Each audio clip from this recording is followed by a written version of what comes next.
with Mike McCarthy. I love it.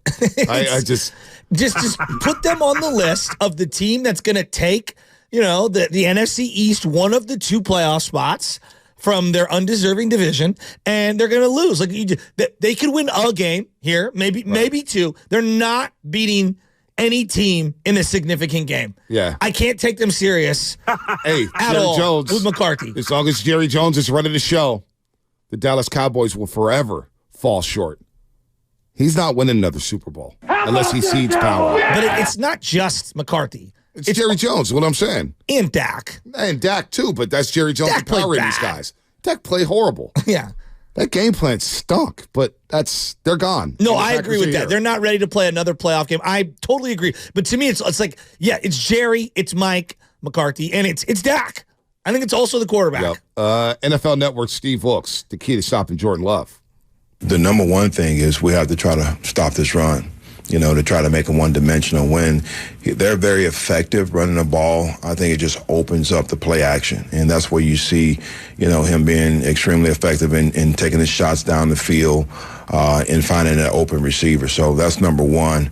And then, again, we just got to try to mix things up on him a little bit, to give him something to think about and figure out where he needs to go with the ball. My bad. I thought Steve Weiss, NFL Network, this was the sound, not Steve Wilkes, defensive coordinator of the 49ers. On that one, I was like, NFL Insider. Steve Weiss bringing out Jordan Love, outside perspective. No, Wilkes got that second job on NFL Network. Defensive coordinator jobs don't pay that much. No, they don't pay that much. He's now on the sideline. That was Steve Wilkes right there on how to slow down Jordan Love. Kurt Binkert, on Up and Adams podcast, talked about if it matters whether or not the Niners have faced Jordan Love yet.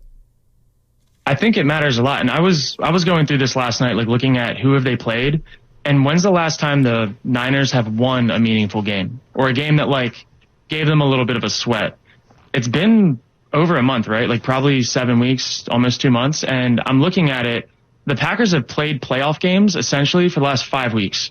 Every single week, if they lost, they would not have been in the playoffs or would have been kicked out. So I just think when the playoffs start, everything resets, and the Packers could not really be playing much better. They didn't really give up points to the Cowboys until they put their backups in and really weren't playing aggressively, trying to play safe and not get hurt. So as far as meaningful football goes, the Packers have played a lot more really well in the recent weeks. So I don't know. This game feels really weird. 49ers should win. They have the better roster. They have they have it all better.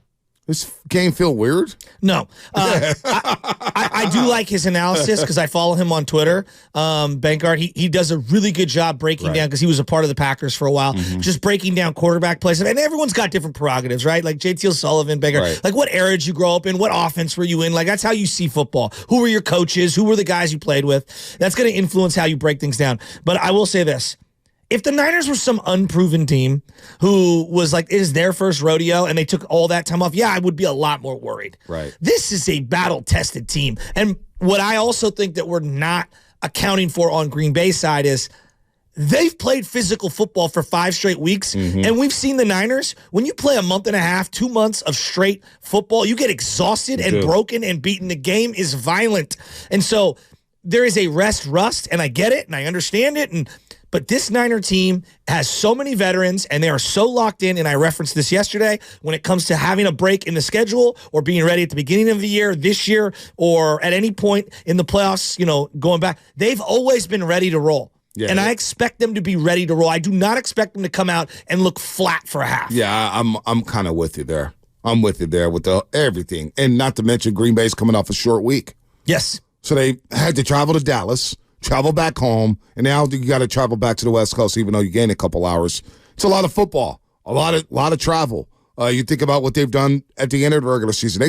You're right, they did get beat by the Giants on Monday Night Football, and then of course they lose the next week to Tampa Bay. And that Tampa Bay game wasn't close at Lambeau Field. That was a game I had a couple dollars on, but it was on Tampa Bay. I love how quiet you got. The tone just totally went down. No, it did. I didn't think at that point Green Bay would be a playoff team. I didn't either. They won 3 straight, but they have played a lot of football, a lot of physicality. So I don't see the 49ers losing this football game at all.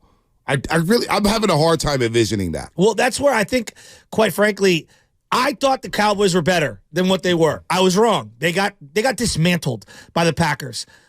that being said, I still believe we are so caught up in prisoner of the moment of the game against the Cowboys, we're not taking the long point of view. If I would have said to you the Niners were the 2 seed and they faced the Packers in wild card round, and all the variables, everything else was exactly we would have taken that. Oh my God. We would have loved it. Heck yeah. We would have loved it. So I think we're being clouded by the one, and it was a great game. I'm not diminishing it. I'm looking at body of work, and I'm looking at resume, and I'm looking at LaFleur and the head-to-head matchups against Shanahan. Shanahan's gotten the best of them with a lesser roster, with a better roster. All arrows to me, I don't want to be this guy because I did this against Philly. I waited till the end of the week, and I got really arrogant. I said, we're going to win by more than 10 points, and they ended up blowing Philly out. I really feel like as long as there's not a huge tsunami that happens down in Levi's, they're going to win by multiple scores. I don't care if they played in rain or snow. This shouldn't be a close game. We have the better team. You know, because I'm looking at the Cowboys. I'm looking at the Cowboys. And we know, here's the thing we know about the Cowboys. When they get down and they get punched in the mouth, they wilt. The Cowboys are mentally weak. Whether it's Mike McCarthy, Dak Prescott, CeeDee Lamb, that is a mentally weak football team. Micah Parsons, what did he do? They got behind and they basically gave up. They had no idea what's coming. The Niners could go down 7-0 in this football game, and I have no worries whatsoever because they've been here before. They've been in these situations before. I don't want them going down 7-0, but they're not going to just all of a sudden abandon their game plan and, oh, man, we need to pass and get back into it. We're going to panic. No. That's not going to happen. It's not going to happen at all. So the Cowboys are just mentally weak, and they wilted. I do think this will be a tighter game. I do give Green Bay their respect. Pardon me as my throat just leaves me here. And they have young wide receivers. I think their age will show at times, but this is about the 49ers and what they do. Yes. This is about how they execute. This is about how they game plan. This is about how they get after the quarterback. So I don't see the 49ers losing this football game whatsoever. Well, the thing that I look at, like, deficiencies of each team, right? Like, what can do you in? Well, I do think a mobile quarterback, which hurts everyone in the league, but a mobile quarterback going 5 wide and not allowing you to substitute, that can cause a recipe for destruction. Can the Green Bay Packers establish the run? When the Niners have gotten beat, they've allowed runs right up the middle. Well, I think Armstead being back shores that up. Helps. To some degree. No doubt. I don't know if they have the quarterback or the offense to be able to go 5 wide, no huddle, and really pick us apart. Right. You know, like that's what's happening. And I look at like their defense. Can they stop the run? We know our passing game is explosive, but it is predicated on the run and the play action and the ability to be able to stick that ball in McCaffrey's hand, pull it back out on the stretch plays, and hit those intermediate throws. You can run on this defense. You can. And we have an offensive line that I don't think can get bullied by this defensive line, but they have to show up and prove it. Tampa Bay ran all over. They did whatever they wanted to do against White ran Green Bay. hard. Even early in the season, and I know the Packers are a different team, but Thursday Night Football, the Detroit Lions punked the Packers. Now, the Packers bounced back on Thanksgiving night, and the Lions were they were missing their way. And, you know, that was a very impressive win for Green Bay. But I do believe you'll be able to run the ball. And I don't think Aaron Jones is just going to sit back and run the ball all day long over the 49ers if they're healthy and humming. So, again, 888-957-9570. Are we being too arrogant here about Saturday? Because, I don't see a way when you talk about pressure and this and that. I just don't see the Niners losing this week. I don't see it. Is that the guy that you concerned, worried, whatever? Like, if that's the guy you're like circling and saying, like, if they slow this guy down, they're going to minimize their offense. Aaron Jones, yes, absolutely. You want to make them one-dimensional. Make them one-dimensional, and I'll take my chances. But their receivers, I'm with you. Their receivers, I'm not going to say I'm worried, but I think they're better than we're giving them credit for. I'm a little concerned. Romeo Doubs is nice. I'm concerned. I'm concerned because Jair Brown's going to be the Johnny on the spot here. They're going to try to get the matchups with him in a slot, whether he plays a deep third, whether he plays one of the hashes in cover 2. I don't know how you play Jair Brown. He's going to play in the box. But these young wide receivers, although they're young and inexperienced, they got a lot of speed. A lot of speed. And if you miss a tackle, like he's been known to do at times during his tenure with the 49ers, replacing Talanoa Hufanga, then you know what? It could be a longer day for the 49ers secondary. These wide receivers are quick, they're fast, and they all do different things. Reed can run the jet sweep stuff. Christian Watson could be physical. This Wicks kid, what a route he ran. And then Romeo Doubs. Romeo Doubs is legit. He's going to get better and better and better. And this tight end Musgrove, the Packers got something cooking here, so that's why he's sneaky good. So that's why this pass rush, Luke Musgrave, the tight end, number 88, this pass rush has to get home. And they got to stop the run. So make him one-dimensional, and then you got to get after Jordan Love. And you know what? Nick Bosa again.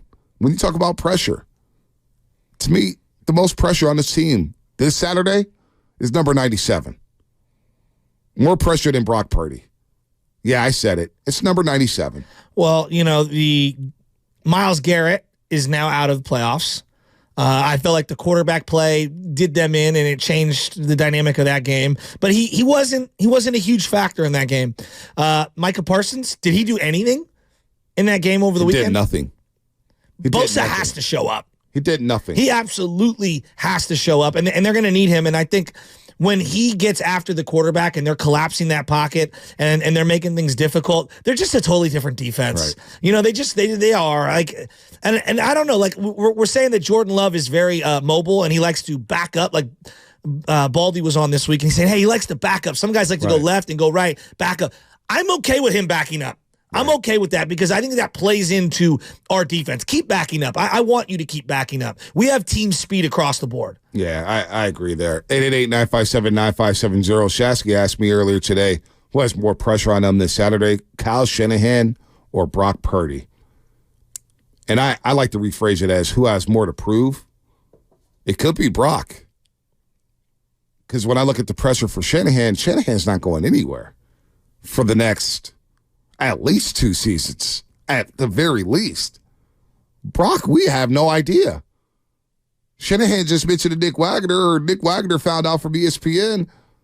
Has Shanahan told Brock to his face, hey, you're a starter unless Tom Brady comes out of retirement. Huh? Who's to say if Brock doesn't ball out this Saturday? He doesn't start sniffing up Kirk Cousins. Who has more to prove?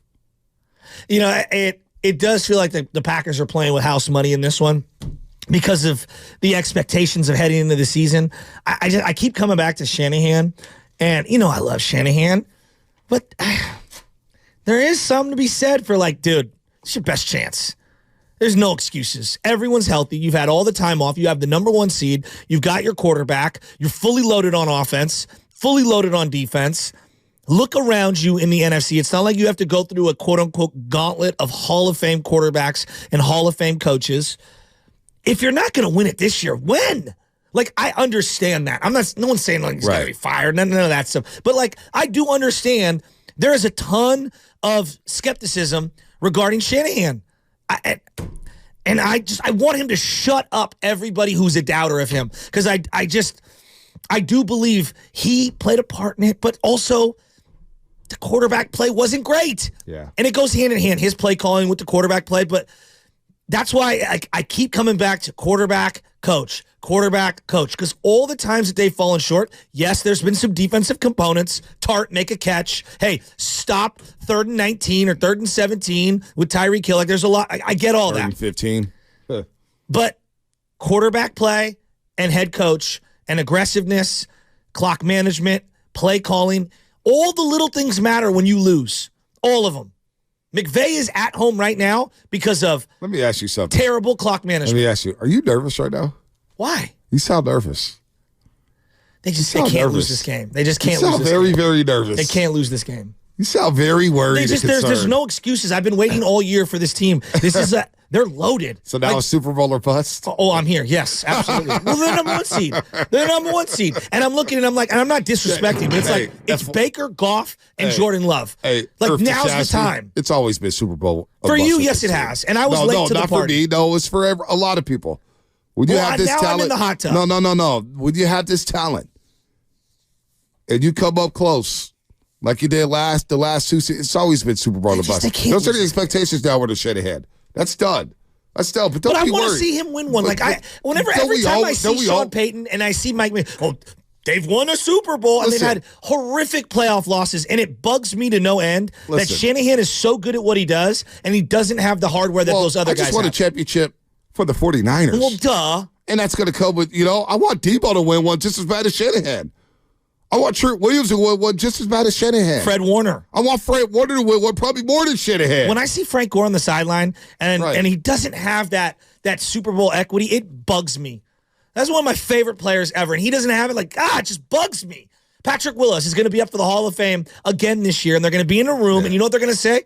Well, he doesn't have a Super Bowl. Well, I'm not nervous and about that this bugs game. me. I'm not I want nervous. this era of Niners to come out with a Super Bowl. I want this coach to have a Super Bowl. I'm not nervous about this game I whatsoever. want our fan base to have a Super Bowl. Right. I'm not nervous about this game. Everybody wants a Super Bowl. Every playoff game, because it's one and done, makes you some level of nervous and anxious. The one and done nature makes it nervous. I'm just excited to get down there. I'm excited to get down there.